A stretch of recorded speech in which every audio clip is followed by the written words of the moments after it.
নমস্কার বন্ধুরা, welcome back to my channel. শুরু করছি একটি ভিডিও। আজকের এই ভিডিওটা হতে চলেছে ওয়ান অ্যান্ড অনলি নান আদার দেন আমাদের শুকে নিয়ে। যাই ঘোড়ামুখী বলুন, শু বলুন, যাই বলুন, তাকে নিয়ে হতে চলেছে।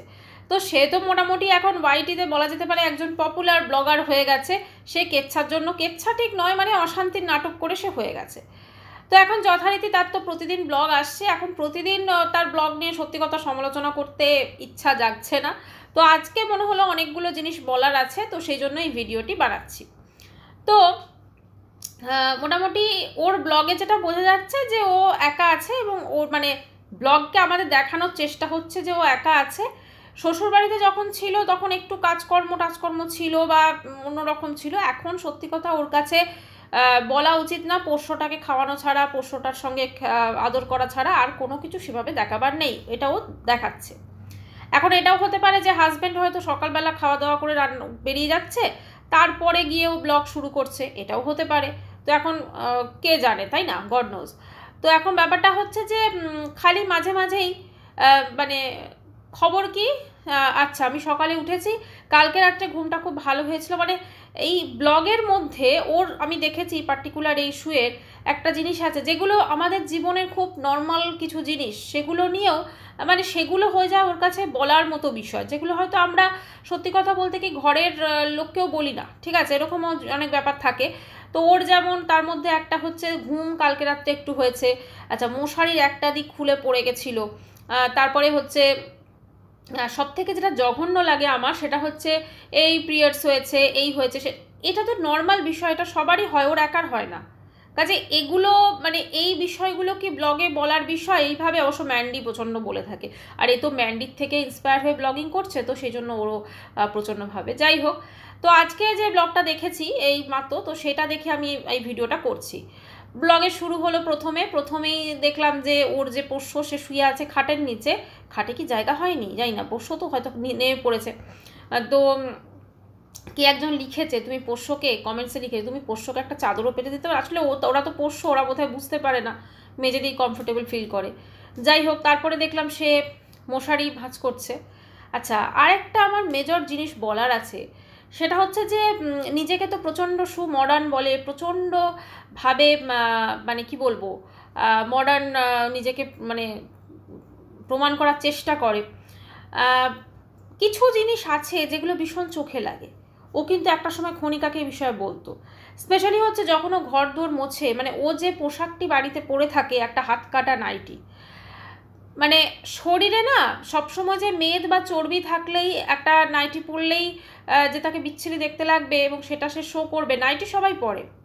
কিন্তু সেই তুমি যখন একটা সোশ্যাল মিডিয়াতে তুমি সেই জিনিসটা দেখাচ্ছ, তুমি নাইটির নিচে তুমি কিছু সেরকম মানে কি বলবো না, তুমি কোনো রকম কোনো পাজামা পরেছো না, কোনো রকম শায়া পরেছো না, কোনো কিছু পরেছো, তো সেইটা মানে আমি ওই রিলেটেড বলছি, ঠিক আছে। তো তো সেখানে তুমি সেইভাবে যখন তুমি ঘর মোছাগুলো দেখাচ্ছ বা বিছানায় উঠে যখন মানে ভাঁজ করছে মশারিটা, খুব বিচ্ছিরি দেখতে লাগছিল, ভীষণ বিচ্ছিরি দেখতে লাগছিল। এবং সত্যি কথা বলতে কি এই জিনিসটা হয়তো যদি অন্য কেউ করতো কিন্তু সেটা নিয়ে খুব সমালোচনা করতো, তাই না? তো আজকে যখন নিজে সেই জিনিসটা করছে, কেমন লাগছে মানুষজনের দেখতে, ঠিক আছে। প্রথম কথা, একটা ব্লগিং করছে, ডেলি লাইফ দেখাচ্ছে, সেখানে অবভিয়াসলি এমন কিছু পোশাক, এখন দেখুন সত্যি কথা বলতে কি নাইট স্যুটও আজকাল যেটা নর্মাল, আজকাল তো নাইটি অনেকে খুবই কম পরে, ঠিক আছে, আমিও পার্সোনালি কিন্তু আমি নাইটি পরি না। আমি যেটা নর্মাল প্রেফার করি সেটা হচ্ছে নাইট স্যুট টাইপ কিছু মানে পরে থাকি, বা হয়তো হাফ নাইটি তার নিচে হয়তো একটা পাজামা, এই টাইপের জিনিসগুলো কমফোর্টেবল ফিল হয়, ঠিক আছে, সত্যি কথা নাইটির থেকেও।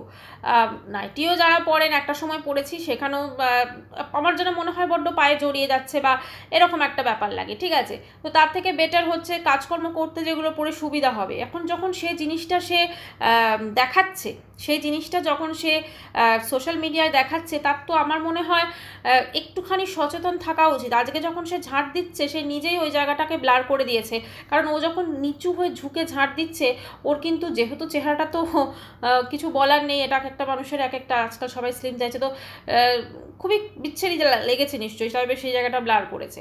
তো যাই হোক, আমার মনে হয় পোশাক আশাক এবং ইনারওয়্যার সম্পর্কে ওর বোধহয় একটু সচেতন থাকাটা বেশি প্রয়োজন, না হলে কিন্তু দেখতে খুবই জঘন্য লাগছিল। যাই হোক, এবারে যেটা বলার সেটা হচ্ছে বিছানার ওপর উঠে দাঁড়িয়ে বিছানাটাকে মানে ভাঁজ করা বলুন বা মশারি ভাঁজ করা বলুন, এইটা অনেকেই করে থাকেন।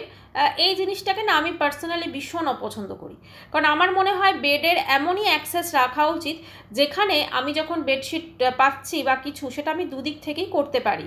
মানে আমার তার জন্য, ধরুন আমি তো একটা চাদরকে যখন আমি ঝাড়ছি বা চাদরটাকে আমি যখন পরিষ্কার করে পাচ্ছি, বিছানার ওপর যদি উঠে আমি যদি সেটা করতে লাগলাম, তো তাহলে সেটা পরিষ্কার পরিচ্ছন্ন কতটা লাগলো, তাই না? তো যাই হোক, সেটা দেখলাম ও করছে। তো তারপরে সমস্ত কিছু করে টোরে সেরকমভাবে তো বিশেষ কিছু করার নেই। আচ্ছা, তার আগে বললো সে ননিকে সেবা দিয়ে দিয়েছে, যদিও ননিকে সেবা দেওয়াটা মনে হয় না ও দেখিয়েছে ব্লগে, যাই হোক মুখে বললো তো আমাদেরও বিশ্বাস করতে হবে, বা এটাও হতে পারে ওর হাজব্যান্ড হয়তো মলে যাওয়ার আগে মানে কাজে যাওয়ার আগে হয়তো দিয়ে চলে গেছে, ঠিক আছে।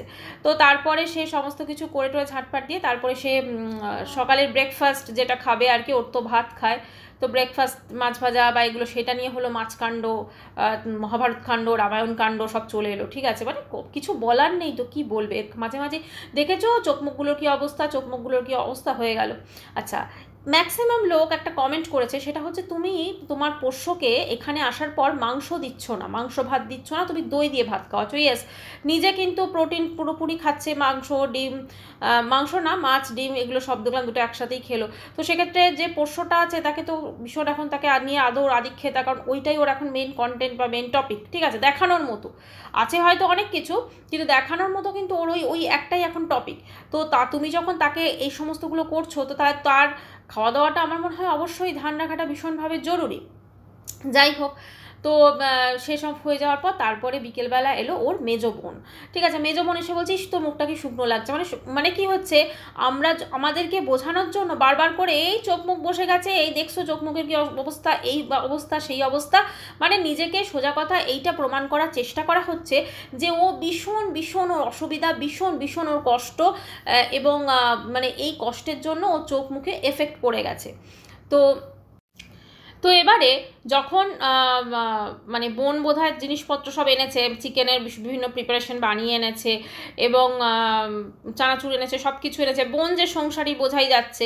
তো তারপরে সে দেখলাম ফ্রিজটা খুললো সেগুলোকে রাখার জন্য বা আমাদেরকে দেখাবার জন্য কি এনেছে না আছে। তো সেখানে দেখলাম ও ডিমের তরকারি রেখেছে, সেটা ঢাকা ছাড়া, আর একটা কি তরকারি রয়েছে দেখলাম সেটাও কিন্তু ঢাকা ছাড়া। তো আমার কথা হচ্ছে, ওর তো এত জ্ঞান, ওর কমেন্ট সেকশনে কেউ একজন কমেন্টসও করেছে যে তোমার তো এত জ্ঞান, তুমি সেখানে তোমার ওই খাবারগুলোকে তুমি কিভাবে ওভাবে খোলা রাখছো। এক্স্যাক্টলি, কারণ যখনই আমরা ফ্রিজে কোনো কিছু খাবার রাখি, আপনারা দেখবেন সবসময় আমরা যেটা করি বাটিতে ঢেলে তারপরে একটা কিন্তু ওপরে আমরা ঢাকা চাপা দিয়ে তারপরে রাখি, ঠিক আছে। কারণ না কখনোই ওপেন ওভাবে রাখাটা কিন্তু উচিত না, কারণ ফ্রিজে আমি একটা খাবার থেকে আমার ধরুন ডিমের তরকারি, তার মধ্যে অবশ্যই পেঁয়াজ রসুন এগুলো আছে, তো সেইখানে বাকি ফ্রিজটা কিন্তু পুরো একটা স্মেল হয়ে যাবে পেঁয়াজ রসুনে, প্লাস খাবারটাও কিন্তু ওরকমভাবে যদি থাকে ভীষণ ভীষণ মানে আনহাইজেনিক। তো যাই হোক, সেটা ও করে থাকে অভ্যেস, এর আগেও আমি একবার ওর বাড়ির ব্লগে কিন্তু এটা দেখেছিলাম। তো এবারে মেন কথা হচ্ছে, কাল থেকে একটা খুব জিনিস উঠছে, সেটা হচ্ছে অনির্বাণ বাবান এই সম্পর্কিত বিষয় নিয়ে। তো ব্যাপারটা হচ্ছে ইনস্টাগ্রামে ওর যে ভাগনা, ঠিক আছে, তাকে নিয়ে এত কাণ্ড হচ্ছে, এবং সে দেখলাম যে তার ছবিতে গিয়ে, মানে সেই ভাগনার ছবিতে গিয়ে, বা ছেলেটির নাম কি অনির্বাণ বোধহয় বড় নাম, তো সেখানে গিয়ে ও বেশ কিছু কমেন্টস করেছে, হ্যান্ডসাম এই সমস্ত কিছু, আগুনের একটা ইমোজি দিয়ে। তো বোঝা যাচ্ছে যে এর তরফ থেকে একদম ভীষণ ভীষণ একটা বেশ ভালোই একটা মানে ভালোবাসায় ভরা, ভালোবাসায় আগুন জ্বলছে, কিন্তু ছেলেটির তরফ থেকে মনে হয় না সেরকম কিছু আছে। এখন ও যেহেতু ম্যান্ডিকে একটা কথা বলেছিল যে ও নাকি ও 10 বছরের একটি ছোট ছেলের সঙ্গে ও প্রেম আছে, এবং সেটাকে ওয়াইটিতে যে আন্দাজ করে নেওয়া হয় যে ওটা ওর ভাগনা হতেও পারে। তার কারণ যখন এই ভাগনা ব্যাঙ্গালোর চলে যায়, তখন ওর যে মুখ চোখের যা অবস্থা ছিল, যা কান্নাকাটি ছিল, যা থাম্বনেল টাইটেল ছিল, ছেড়ে চলে গেল, আমরা ভেবেছিলাম কেউ মারা গেছে বলে, তারপর সেটা নিয়ে যা হাউমাউ করে কান্না ছিল সেটা আমরা সবাই দেখেছি। এখন দেখুন কার কি আছে, কার পরকীয়া আছে, কার কি আছে সেটা তো আমরা কেউ জানি না, তবে ও যেভাবে শো করেছে জিনিসগুলো, এবং এখন যখন এই ভাগনা বলুন, বাবান বলুন, অনিকেত বলুন বা অনির্বাণ বলুন, এই সমস্ত যে ব্যাপারগুলো উঠেছে না, ও চাইবে এই ব্যাপারগুলো নিয়ে যত বেশি নাড়াঘাটা করা যায়, এবং এগুলোর কোনো দেখবেন ও অ্যান্সার দেবে না, কারণ কারণ ও চাইবে ওকে নিয়ে আলোচনা কিন্তু মানে হতে থাক, কারণ ওর ডেলি ব্লগে সত্যি কথা বলতে কিছুই তো থাকছে না। ওর ডেলি ব্লগে কী থাকছে, যে শেরুকে কিভাবে খাওয়াচ্ছে, কিভাবে নিজে খাচ্ছে, ঠিক আছে, এই তো থাকছে ওর ডেলি ব্লগ।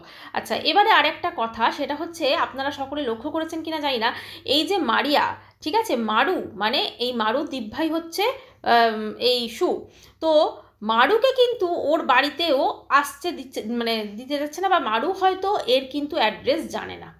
তার কারণটা হচ্ছে, যখন লাস্ট যে একটা কলও রিভিল করেছিল মারুর সঙ্গেও কথাবার্তা, তো সেখানেও কি বলল যে তোরা এখন তো আর আসতেই পারবি না, পরে দেখা যাক এই করে, মানে কি, মানে এখন ও যেখানে আছে সেই অ্যাড্রেসটা ওর অতি পরিচিত হলেও ও কাউকে বলবে না, শুধুমাত্র ওর বাবা মা, ওর হাজব্যান্ড, বোন, এরা সব জানবে, ঠিক আছে, কারণ কাউকে বিশ্বাস নেই, এটা ও তো নিজেকে দিয়ে ভালো বুঝতে পারে, কারণ ও তো প্রথমে বন্ধু সেজে সবাই মানে ছুঁচ হয়ে ঢোকে, ফাল হয়ে বেরোয়, ঠিক আছে, তো সেখানে বন্ধু সেজে ঢোকে, তারপরে সমস্ত কিছু বেশ প্রমাণ একঠা করে তারপরে সেগুলো একের পর এক ইনস্টলমেন্টে ভিডিও করে, ঠিক আছে, আজ এই রেকর্ডিং ছাড়ছে, কাল সেই রেকর্ডিং ছাড়ছে, তো সেই জন্য ও নিজে যেহেতু এইরকম, হ্যাঁ বলে না রতনে রতন চেনে, নিজে যেহেতু এরকম সেরকম, ও মারুকেও কিন্তু আর বিশ্বাস করতে পারছে না, তাই মারু এবং ওর হাজব্যান্ড কাউকেও কিন্তু ওর অ্যাড্রেসটা এখন প্রপার অ্যাড্রেসটা বলেনি। এবং আপনারা যদি আরও একটা জিনিস খেয়াল করেন, ওর তো দেখলাম খুব সুন্দর ব্যালকনি রয়েছে, সেই ব্যালকনিতে না তো কোনোদিন দাঁড়িয়েছে, মানে ব্যালকনিতে দাঁড়িয়েই তো ব্লগ শুরু করতে পারে, তাই না, ব্যালকনির নিচটা তো দেখাতে পারে, যেটা কিন্তু টিনা করতো, এ কিন্তু ওসব কিচ্ছু না, ধারে কাছে যাচ্ছে না, এমনকি নিচে নাকি ও জিনিস কিনতে যাচ্ছে সেখানে কিন্তু পর্যন্ত ক্যামেরা নিয়ে যাচ্ছে না, মানে নিজে কতটা সচেতন হয়ে আছে, আফটারঅল কন্ট্রোভার্সি ক্রিয়েটার, তাই না, কন্ট্রোভার্সি কুইন বলা যেতে পারে, তো সেই জন্য নিচে খুব সচেতন আছে। আচ্ছা, আজকে নাকি মেজো বোন এসে বলেছে তোরা কোথাও বেড়াতে যাবি, তখন আমি পোষ্যটাকে ছেড়ে কোথায় যাব, ঠিক আছে, তো একজন কমেন্টস করেছে তুমি তোমার বাবার কাছে কিছুক্ষণের জন্য পোষ্যটাকে নিয়ে তুমি বাইরে যেতে পারো, আসলে এই সব কিছু এখন ইনিশিয়াল স্টেজে হচ্ছে, দাঁড়ান কিছুদিন পর, এখন পোষ্যটা খুব তার বাবাকে মিস করছে, বুঝলেন তো, মানে ও সুয়ের হাজব্যান্ডকে, তো বলবে পোষ্যটা তো খুব মিস করছিল, সেই জন্য আমি আবার বাড়ি ফিরে চলে এসেছি, এইটাই খুব তাড়াতাড়ি আসতে চলেছে। যাই হোক, ও যে একটা নাটক করছে সেটা অবশ্যই বোঝা যাচ্ছে, চোখ মুখ পুরো ঠিকই আছে, এখন আইফোনেও ভিডিও শ্যুট করে, আইফোনে সেরকম আমরা সকলে জানি ফিল্টার ভীষণ কম থাকে, যেটা অরিজিনাল মুখরা সেটাই আসে, ওর কথা অনুযায়ী থোবড়া, ও তো আবার মুখকে থোবড়া বলে, তো সেটাই আসে, তো অতএব সেরকমই আসছে, সেজন্য বারবার বিশ্বাসযোগ্য করাবার জন্য আমার ঘুম হয়নি, আমার এই হয়নি, আরে ভাই মানুষের একটা অ্যাক্টিভিটির তো দরকার আছে, ও যে অ্যাক্টিভিটিটা করে ঘরের মধ্যে থেকে, ওইটুকু অ্যাক্টিভিটিতে তো কখনো সেইভাবে শরীরটা ক্লান্ত হবে না বা ঘুম আসবে না, তাই না, এটা হচ্ছে মেন কারণ। যাই হোক, অনেক কিছু দেখাবার বোঝাবার, অনেক কিছু রামায়ণ মহাভারতের চেষ্টা করছে, দেখা যাক কত দূর কত কিছু হতে পারে, হ্যাঁ, নিজেকে বিশাল বিশাল বড় একদম পুরো ব্লগার মনে করছে, এই মানুষ কদিন ওর ব্লগে ভিউজ দেবেন, যেমন প্রথম মারিয়াদের দিয়েছিল, তারপরে দেখবেন আবার যেই কে সেই হয়ে যাবে, মাঝখান থেকে ওর এতগুলো টাকা খরচ হলো, এত নাটক, এত বদনাম, এত কিছু। তো যাই হোক বন্ধুরা, ভিডিওটি এখানে শেষ করছি, চ্যানেলটি ভালো লাগলে অবশ্যই করে সাবস্ক্রাইব করা হলো, বাই, সবাই খুব ভালো থাকবেন।